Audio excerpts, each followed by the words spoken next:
America की 2,70,000 एकड़ ज़मीन ये इतना बड़ा एरिया है कि इसमें पूरे 2 हांगकांग समा सकते हैं। और ये किसी मुल्क का नहीं बल्कि माइक्रोसॉफ्ट के फाउंडर बिल गेट्स का नया अंपायर है। लेकिन सोचिए कि सॉफ्टवेयर इंजीनियर को इतनी एग्रीकल्चरल लैंड की क्या ज़रूरत पड़ गई। एक तरफ बिल गेट्स दुनिया को सिंथेटिक मीट यानी लैब में बना हुआ गोश्त खाने का मशवरा देते हैं, लेकिन दूसरी तरफ वो खामोशी से दुनिया के सबसे बड़े लैंडलॉर्ड बनते जा रहे हैं। अब यहाँ एक और शॉकिंग ट्विस्ट आता है। बिल गेट्स अब सिर्फ ज़मीन नहीं बल्कि सूरज को भी कंट्रोल करना चाहते हैं। हार्वर्ड यूनिवर्सिटी का एक कंट्रोवर्शियल प्रोजेक्ट है जिसे स्कोप एक्स कहते हैं, जिसे बिल गेट्स फंड कर रहे हैं। इसका मकसद फिजा में पार्टिकल छोड़कर सूरज की रोशनी को रिफ्लेक्ट करना है ताकि दुनिया ठंडी हो सके। सुनने में ये क्लाइमेट रेस्क्यू लगता है, लेकिन सोचिए अगर एक्सपेरिमेंट जरा सा भी गलत हो गया तो इसका नतीजा पूरी दुनिया में कहत या मौसम की मुकम्मल तबाही हो सकती है। क्या हम वाकई एक बिलियनियर को इतना इख्तियार दे सकते हैं कि वो पूरी दुनिया के वेदर के साथ गोड बनकर खेले?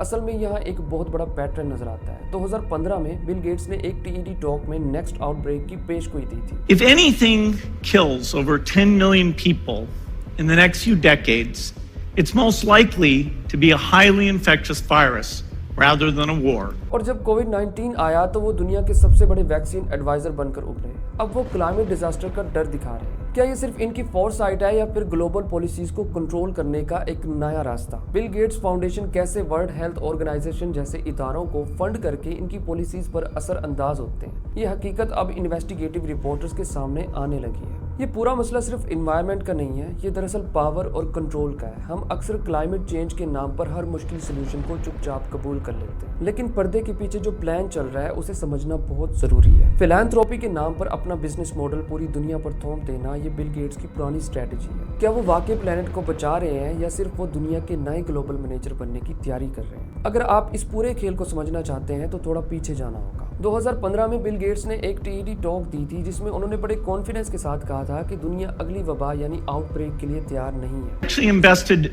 very little in a system to stop an epidemic. We're not ready for the next epidemic. उस वक्त लोगों ने इसे एक आम सी प्रेडिक्शन समझा, लेकिन फिर 2020 में कोविड-19 आया और अचानक एक सॉफ्टवेयर इंजीनियर दुनिया का सबसे बड़ा हेल्थ और वैक्सीन एडवाइजर बन गया। अब यहाँ सोचिए, क्या ये वाकई सिर्फ उनकी एक अच्छी सोच थी या फिर इन्हें पहले से पता था कि ग्लोबल इमरजेंसीज कैसे काम करती हैं? क्योंकि आजकल वो बिल्कुल वही लैंग्वेज क्लाइमेट डिजास्टर के लिए यूज कर रहे हैं, पहले हेल्थ इमरजेंसी और अब क्लाइमेट इमरजेंसी। अब सवाल ये पैदा होता है कि एक प्राइवेट सिटीजन ग्लोबल पॉलिसीज को कैसे कंट्रोल कर सकता है? तो इसका जवाब छुपा है फंडिंग में। Bill Gates Foundation World Health Organization के सबसे बड़े डोनर्स में से एक है। जब आप किसी ग्लोबल इदारे को इतना ज्यादा पैसा देते हैं तो जाहिर है आप इनकी पॉलिसीज और फैसलों पर भी असर अंदाज होते हैं। ये कोई नई बात नहीं है। हिस्ट्री बताती है कि जब भी कोई बड़ी इमरजेंसी आती है तो दुनिया के ताकतवर लोग और बड़ी कॉरपोरेशंस इस खौफ का फायदा उठाते हैं ताकि आम लोगों से इनकी आजादी छीनकर निजाम को अपने कंट्रोल में ले सके। हेल्थ क्राइसिस के बाद अब क्लाइमेट क्राइसिस को भी इस इमरजेंसी मॉडल के तहत दुनिया पर थोपा जा रहा है। लेकिन इस कहानी का जो सबसे बड़ा मजाक है वो इसका अपना लाइफस्टाइल है। एक तरफ बिल गेट्स दुनिया भर में घूमकर आम लोगों को समझाते हैं कि इन्हें कार्बन फुटप्रिंट कम करना चाहिए, गैस वाली गाड़ियां छोड़नी चाहिए और अपना लाइफस्टाइल बदलना चाहिए, मगर दूसरी तरफ इनका अपना रिकॉर्ड क्या कहता है? इनके पास प्राइवेट जेट्स की एक पूरी फ्लीट है और मैसिव स्टेट्स हैं जो आम इंसान की सोच से भी ज्यादा है। डाटा के मुताबिक इनका अपना कार्बन फुटप्रिंट दुनिया की टॉप इमिटर्स में शामिल होता है। क्या ये खुला तजाद नहीं? जो शख्स क्लाइमेट बचाने के लिए दुनिया को कुर्बानी देने का कह रहा है वो खुद अपनी जिंदगी में कोई कंप्रोमाइज करने के लिए तैयार ही नहीं। इस रवैये को देखकर ये एहसास होता है कि क्लाइमेट चेंज इन बिलियनियर्स के लिए सिर्फ एक नई बिजनेस अपॉर्चुनिटी है। जब आम आदमी पर कार्बन टैक्स लगाए जाएंगे तब ये एलिट्स अपने प्राइवेट जेट्स में बैठकर आराम से सफर करेंगे। इस प्लान का असल मकसद एनवायरनमेंट को बचाना नहीं बल्कि अपने सॉल्यूशंस को बेचकर मजीद ताकत जमा करना है। अब बात करते हैं इस जमीन की जिस पर हमारा खाना उगता है। डाटा उठाकर देखें तो बिल गेट्स इस वक्त अमेरिका के सबसे बड़े प्राइवेट फार्म लैंड ओनर है। तकरीबन 2,70,000 एग्रीकल्चर लैंड इनके कंट्रोल में है। लेकिन सवाल यह है कि एक टेक्नोलॉजी बिलियनियर को अचानक खेती बाड़ी का शौक क्यों चढ़ गया? बहुत से लोग कहते हैं कि ये सिर्फ एक अच्छी इन्वेस्टमेंट है, लेकिन अगर आप इनकी स्टेटमेंट्स और इनके इन्वेस्टमेंट को जोड़कर देखें तो तस्वीर बहुत खौफनाक नजर आती है। ये सिर्फ जमीन खरीदने का मसला नहीं है, ये दरअसल दुनिया की फूड सप्लाई को कंट्रोल करने का एक बहुत बड़ा मंसूबा है।